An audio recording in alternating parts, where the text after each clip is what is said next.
अस्सलामुअलैकुम नाज़रीन, शहजाद रमजान ट्रांसमिशन के साथ मैं हसन आपके सामने हाजिर हूँ और मैं हूं अली मोहम्मद। आज हम रमजान ट्रांसमिशन, शहजाद रमजान ट्रांसमिशन का दूसरा सेशन आपके सामने रख रहे हैं और हमारे साथ इस वक्त बड़े मुअज़्ज़ज़ मेहमान हाजी साहब, हाजी अब्दुल खालिक साहब, जो कि स्पोर्ट्स फेडरेशन पाकिस्तान के सदर हैं, और हमारे साथ मौजूद हैं मोहम्मद मुनीब सरवर। और ये नात ख्वां हैं माशाल्लाह से, और बड़ी खूबसूरत नातें पढ़ते हैं और अवार्ड याफ्ता हैं पाकिस्तान से। और आपको भी वेलकम करते हैं साहब, आपको भी आज के सेशन में फिर वेलकम करते हैं आज के शो के अंदर, रमजान ट्रांसमिशन के अंदर। अस्सलाम वालेकुम भाई साहब, कैसे हैं आप? बहुत शुक्रिया आपका। जी अल्लाह का शुक्र। अस्सलाम वालेकुम जी, आप कैसे हैं? अल्हम्दुलिल्लाह ठीक। अच्छा, पहले तो आज हम अपने प्रोग्राम के स्टार्टिंग में बात करने जा रहे हैं जो हमारे पाकिस्तान में महंगाई।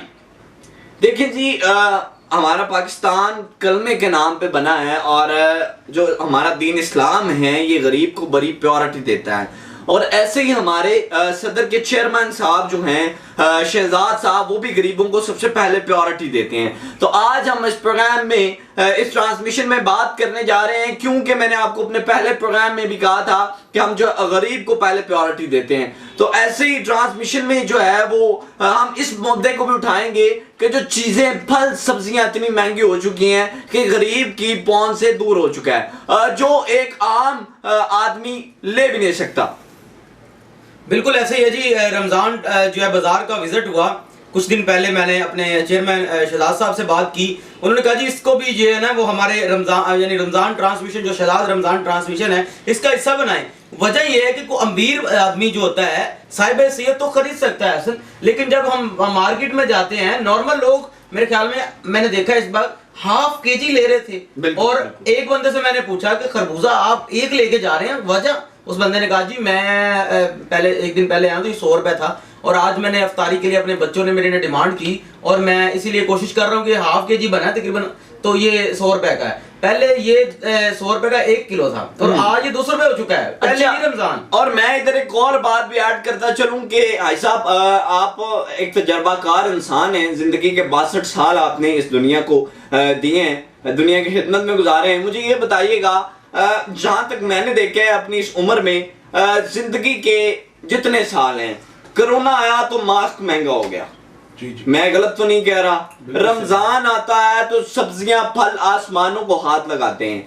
क्या समझते हैं कि इस तरह क्यों होता है? हमारे पाकिस्तान में इस तरह होता है कि पूरी दुनिया में इस तरह होता है कि कोरोना जब एक वबा आई तो यकीन करें मास्क ब्लैक में बिक रहा था और इतना रेट के हम सुन के परेशान हो रहे थे। वो मास्क जिसको कभी हमने सुना नहीं था, पूछा नहीं था, वो मास्क 5-5 हजार, 4,500 तक जो है वो सेल हुए हैं। और ऐसे ही अब रमजान जो ये अली भाई, ये जो माल्टे थे ये 100 रुपए किलो आम मिलते थे, और अब रमजान में बिलीव करें 220-30 रुपए किलो मिल रहे हैं। और केले जिनमें पूछता ही कोई नहीं था, 60 रुपए दर्जन जो है वो रुल रहे होते थे, आज 200-250 रुपए दर्जन मिल रहे हैं। क्या कहना चाहेंगे ऐसा? देखें जी, सबसे पहले आपने बड़ी अच्छी बात की है, और मैं भी ये चाहता था कि हम इस रमज़ानुल मुबारक के महीने में अपने शहजाद हेल्प ऑर्गेनाइजेशन और शहजाद स्पोर्ट्स फेडरेशन पाकिस्तान के ताउन से, उनकी वसातत से, हम अपने जो गरीब आवाम है उसकी आवाज़ बनकर हम जो है ये लोगों को इसकी अवेयरनेस दें और हम्बल रिक्वेस्ट करें अपनी वक्त हुकूमत पाकिस्तान से। ये दर हकीकत बात ये होती है कि हम जितने भी यहाँ पर पाकिस्तान की आवाम है ये खुद साता महंगाई करती है। हुकूमत की तरफ से तो जो मामलात होते ही हैं, नेशनल इंटरनेशनल लेवल का जो उसका चलता है स्टॉक एक्सचेंज के लिहाज से, मगर कुछ चीज़ें ऐसी हैं जो हमारे अपने दुकानदार भाई जो हैं, जो बच्चे हैं, वो खुद साख्ता, उनके ऊपर जो कमेटियां बनी हुई हैं वो उनके साथ टाई अप हो जाती हैं, वो उनको वेल विश कर देते हैं और कोई एक्शन नहीं होता और वो अपनी मर्जी की बंदर बांट के ऊपर वो लोग चल जाते हैं। अच्छा आयशा, मुझे बताइएगा कि बिल्कुल आपने दुरुस्त फरमाया, आपकी बात बहुत बड़ी है। आपके समझते हैं कि ये सारा कुछ के पीछे कौन है, क्यों जो है वो, क्या हमारे इदारे इसीलिए बनाए गए हैं ना, हमारे टैक्सेस में से उन्हें सैलरीज जाती हैं, हमारी गवर्नमेंट उतना महंगा नहीं करती जितना नीचे वाले। आपकी बात बहुत बढ़िया, लेकिन इन्हें रोकेगा कौन, इन्हें पकड़ेगा कौन? देखें जी, सबसे पहले ये जो चीज़ है इसमें ये कुरान का भी फैसला है कि जैसी अवाम वैसा हुक्मरान किया जाए। बिल्कुल। जब तक हम सेल्फ अकाउंटेबिलिटी नहीं करेंगे हम गलत को गलत नहीं कहेंगे तब तक हम अपना किबला दुरुस्त नहीं कर सकते। नहीं कर सकते। उसकी वजह यह है कि हमारी जो अवाम है वो चाहती ही नहीं कि हमारे मुल्क में तब्दीली आए, हम सही रास्ते पे चलें। हर बंदा जो है वो रातों रात अमीर होने के चक्कर में है। मेहनत कोई नहीं करता अली साहब, मेहनत कोई नहीं करता, और ऐसे फैक्ट ऐसे एक्ट ढूंढते हैं जिससे हम रात को सोएं और सुबह हम लाखपति हो जाएं। अच्छा ऐसा आपकी बात काट रहा हूँ, मैंने एक प्रोग्राम किया रमज़ान के तवज्जुह से, महंगाई के ऊपर आवाम की राय, कोई बंदा बात ही नहीं करना चाह रहा था। जी जी। तो क्यों अगर उनका कहना ये था कि आप ये प्रोग्राम नहीं चलाएंगे, प्रोग्राम चला आपने देखा चैनल के ऊपर, तो इसके पीछे क्यों लोग क्यों डरते हैं, इसके क्यों डरते हैं? देखिए जी, सबसे पहले ये बात है कि हम लोग महंगाई के हवाले से बात करते हैं, हम महंगाई का रोना भी रोते हैं। आप किसी भी मार्केट में चले जाएं, चाहे वो कोई लोकल मार्केट है, चाहे वो कोई बाजार है, चाहे कोई शॉपिंग मॉल है, आपको तिल धरने की जगह नहीं मिलेगी और धड़ाधड़ शॉपिंग हो रही है। अब ये इसकी वजह क्या है कि जितने लोग हैं उन्होंने अपने अपने शोबाजात में अपनी दुकानदारियों पे हर जगह पे महंगाई कर दी है, मगर हम रोना रो देते हैं कि यार ये सब्जी महंगी हो गई, क्योंकि ये रोजमर्रा की अशा है। जी जी बिल्कुल ऐसे। इस वजह से हम इनको ज्यादा जो है वो कैलकुलेट करते हैं, ज्यादा काउंट करते हैं, जबकि हमें ये देखना चाहिए कि जो हमारी चीजें जिस वजह से सबसे ज्यादा मुल्क को कामयाब बनाने में हमारी स्टॉक एक्सचेंज का रोल होता है। ठीक है कि हमारा जो है वो डॉलर रेट क्या जा रहा है, हम किस तरह जो है वो इसको जो है वो हमने मैनेज करना है। अब इसमें जो चीज़ें हैं ये एक बड़ी इकॉनमी के लिहाज से, इकोनॉमिक्स रूल से ये बड़ी ऊपर चली जाएंगी, फिर इसमें काफ़ी चीज़ें लंबी हो जाएंगी, मगर क्योंकि हमारा जो मेन मकसद है वो रमज़ान शहजाद रमज़ान ट्रांसमिशन है, जिसमें हमने लोगों को ये बताना है कि भाई मैं ये कहता हूँ कि अब पिछले दिनों मुर्गी 700 रुपये चली गई, ठीक है, 700 रुपये किलो मुर्गी का रेट हो गया। अब उसका क्या हल है? अगर हमारी आवाम मुर्गी खाना छोड़ दे तो ये मुर्गी 200 रुपये में मिलेगी हमें, और मुर्गी में फायदा भी कोई नहीं इतना सर। देखिए आप मुर्गी के अंदर क्या फायदा है। ठीक है जी। अब ये चीजें हैं कि हम लोग जो है वो क्राई भी करते हैं, रोते भी हैं, मगर हम उसके बावजूद हर वो काम करते भी जाते हैं। सबसे पहले हमारी सेल्फ अकाउंटेबिलिटी है। हम जब तक अपने आप को दुरुस्त नहीं करेंगे तब तक हम अपने माशरे को दुरुस्त नहीं कर सकते। इसलिए ये जो चीज़ें हैं ये एक चेन बनी हुई है, ये किसी एक बंदे का काम नहीं है। आप मंडी में चले जाएं, जो आड़ती है, अगर आप मंडी का विजिट किया है तो वहाँ पर भी एक माफिया बैठा है। वहाँ पर काश्तकार अपनी गाड़ी लेके वहाँ पे पहुँचता है, जिस जगह पे वो ट्रक रुकता है वो भी टैक्स लेते हैं। सही कह रहे हैं आप। उसके बाद जो वहाँ से उसको फेरी वाले जो उठा के लेके जाते हैं उस आड़त तक, रेडी बांध, ठीक है, नहीं रेडी बांध वो अच्छा अच्छा एक और ये और चीज हाँ, है, ये उनके मिडल में है, बिल्कुल ऐसे है। वो वहां से जो है सामान जो है वो आपका शिफ्ट करते हैं उधर आड़त पे। अच्छा अच्छा अच्छा। आड़त वाले अपना प्रॉफिट रख के, क्योंकि उन्होंने ये सारे एक्सपेंडिचर उसमें डालने होते हैं, ठीक है, वो फिर आगे स्टॉल वालों को देते हैं जो उन्होंने अपने स्टॉल लगाए होते हैं। वो स्टॉल वाले अपना मार्जिन रख के फिर वो आगे सब्जी फरोश को। आपके मुताबिक ये सारी एक चेन है जी, चेन, और चेन के जरिए जो है वो पहले बंदे से लेकर लास्ट बंदे तक करप्शन कर रहा है। करप्शन। और सबसे बड़ी बात ये चीज़ है कि जो बड़े डिपार्टमेंटल स्टोर हैं वहाँ पर तो ये चीज़ जो है वो रेट्स लिखे होते हैं, आपको जो है वो बकायदा कैश स्लिप मिलती है कि आपने जो चीज़ खरीदी है उसकी जो है वो कितने वो केजी की है, बिल्कुल, उसकी काउंटिंग कितनी है, वो उस पर टैक्स कितना लगता है, कितना टैक्स लगा और उसकी ओरिजिनल प्राइस क्या है, वो आपको एक स्लिप मिल जाती है। मगर अगर आप यही लोकल एरियाज में गली मोहल्लों में जाते हैं तो वहां पर एक लिस्ट आती है, वो कील के साथ लगा देती है, लगा दी जाती है। ठीक है जी। मेरे ख्याल से आज तक मैंने किसी बंदे को, क्योंकि ज्यादा नाख्वानदा लोग ही आते हैं या जो कुछ पढ़े लिखे लोग आ भी जाते हैं तो वो इतना गौरा नहीं करते कि हम रेट लिस्ट देख लें कि ऊपर जो गवर्नमेंट ने रेट भेजा है, मार्केट कमेटी उसको बोलते हैं, मार्केट कमेटी ने जो रेट वहां पे भेजा है, ये क्या दुकानदार वही लगा रहा है या क्या कर रहा है। यहाँ मैं एक पॉइंट ऐड करता चलूं, हाजी अब्दुल खालिक साहब ने बहुत बड़ी बात की है और मैं इस पे अगर थोड़ी सी रोशनी डालता जाऊं तो हमारे जो देखने वाले हैं, जो इसकी जो हमारी ऑडियंस है, मैं उन्हें एक बात बताता चलूं कि जब भी आप कहीं परचेजिंग करने के लिए जाते हैं, बेशक आप एक छोटे तबके से हैं, एक गरीब इंसान हैं, फिर भी आप हाजी साहब की बात को मैं बड़ी प्रायोरिटी दूंगा कि एक रेट लिस्ट चेक करें। कोई भी दुकान है, बेशक गोश्त की है, दूध की है, क्यों ऐसा आप पहले चेक करें कि गवर्नमेंट प्राइस क्या है। अगर आप गवर्नमेंट प्राइस से ऊपर पैसे दे रहे हैं तो ये गलत है। ऐसा भी एक और बात है यहाँ पे, जब वो रेट लिस्ट लगाई होती है ना, तो उनका एक बहुत बड़ा बहाना है, जो कि मैंने इसको भी चेक किया है। उनका बहाना है जी, हम जो रेट गवर्नमेंट से हमें मिल रहा है ना, इस पे हम बेचेंगे तो हमें लॉस है। जी जी। आपने अक्सर ये भी बात सुनी होगी कि इन पे हम नहीं बेचे, या फिर वो छुपा लेते हैं और उसको कौन चेक इन बैलेंस पे कौन रखेगा? इससे भी खतरनाक एक और बात है जो मेरा पर्सनल एक्सपीरियंस है, क्योंकि मुझे तो ये चीज़ मेरे पेरेंट्स ने मुझे ये, जब मैं इस काबिल हुआ, अपनी जो है वो सोच विचार में आया कि मैं इस काबिल हुआ कि मैं मार्केट को जो है वो मैं जाके सेल परचेज कर सकूं, तो मुझे मेरे वालिद साहब ने, अल्लाह जन्नत उनको जन्नत में अता फरमाए, उन्होंने मुझे ये गाइड किया कि बेटे आपने जब भी कोई चीज़ लेनी है उसकी एक्सपायरी डेट देखनी है। जी, जो सबसे बड़ी बात है, सबसे बड़ी बात है।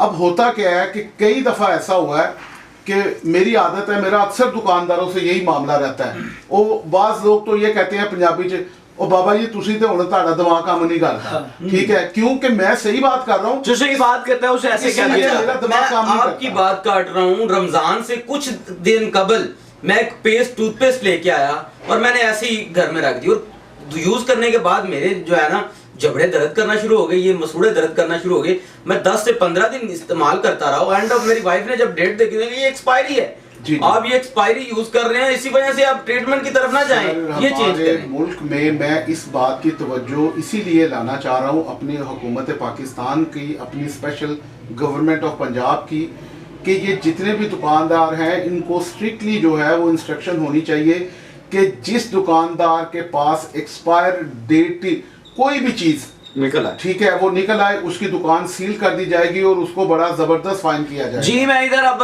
एक बात करता चलूं तो हर इलाके का असिस्टेंट कमिश्नर है, अलग इलाके का जो है वो डीसी भी है, डिप्टी कमिश्नर भी है।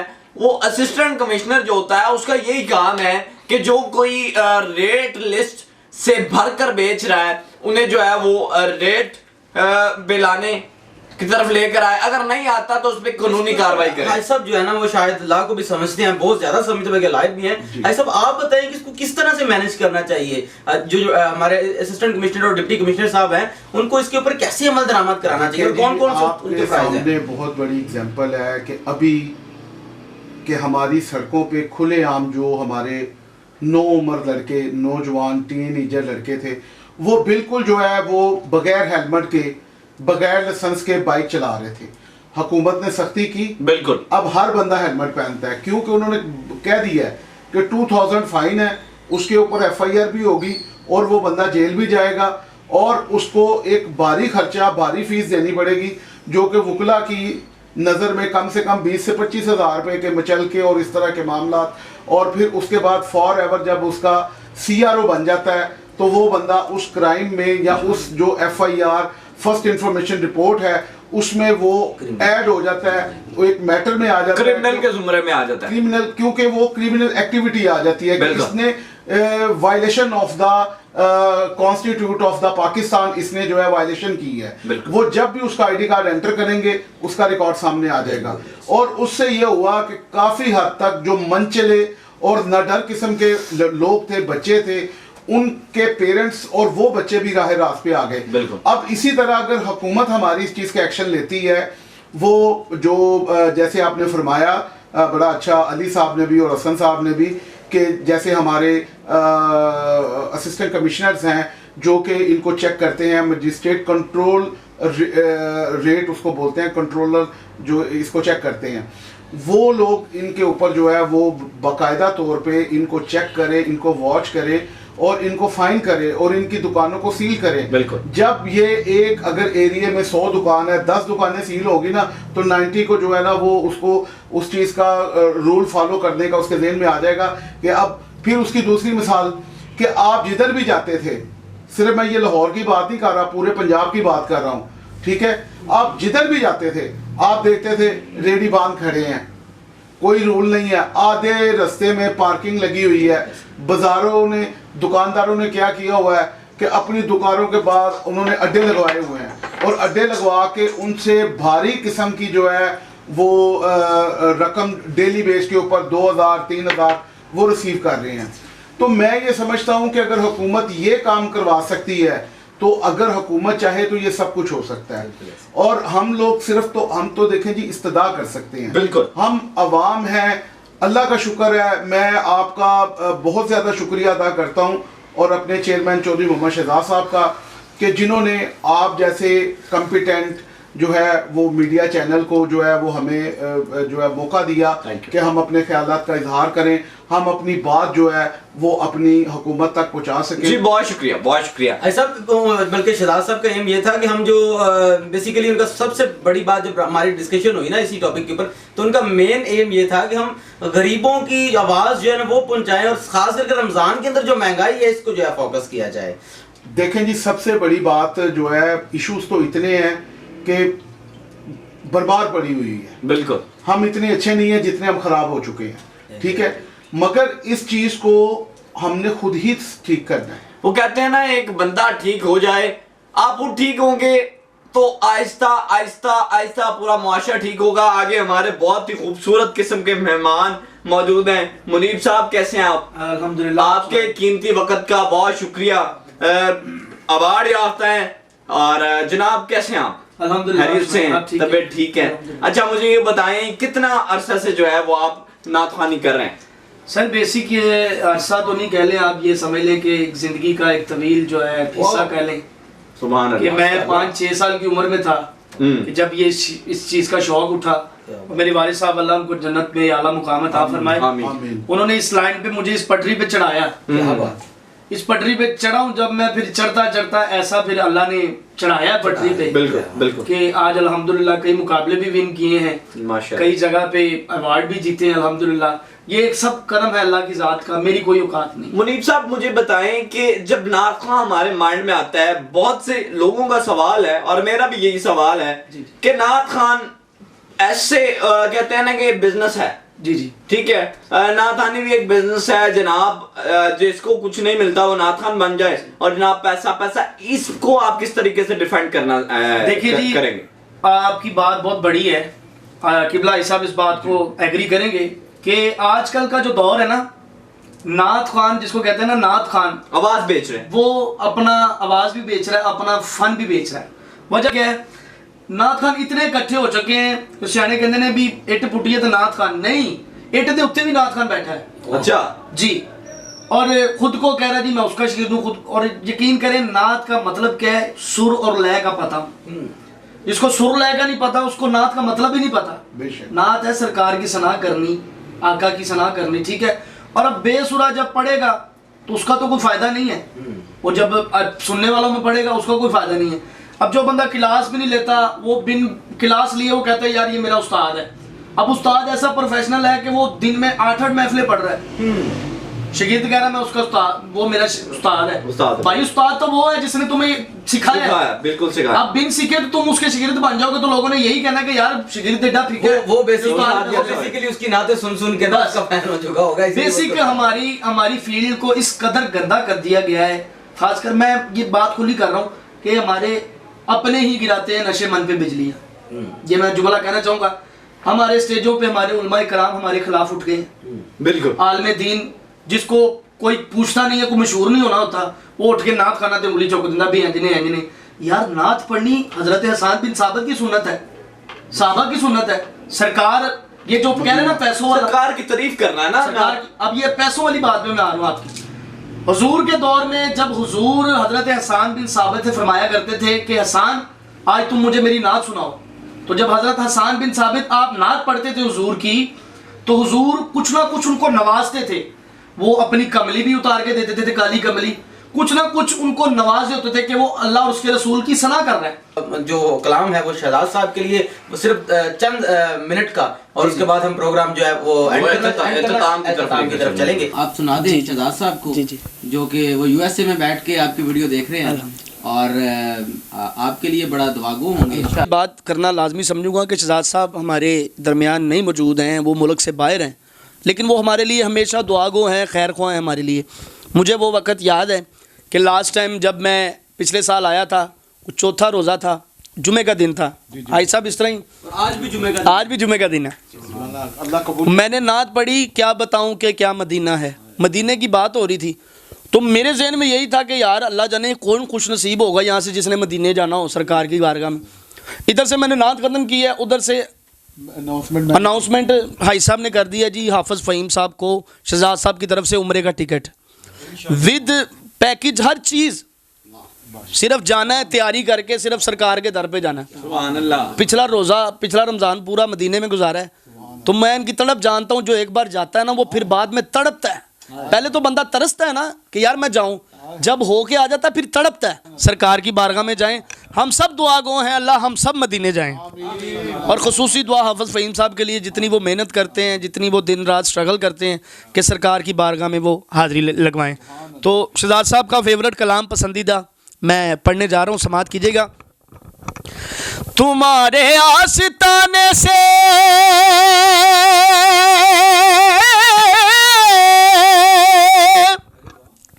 ज़माना क्या नहीं पाता,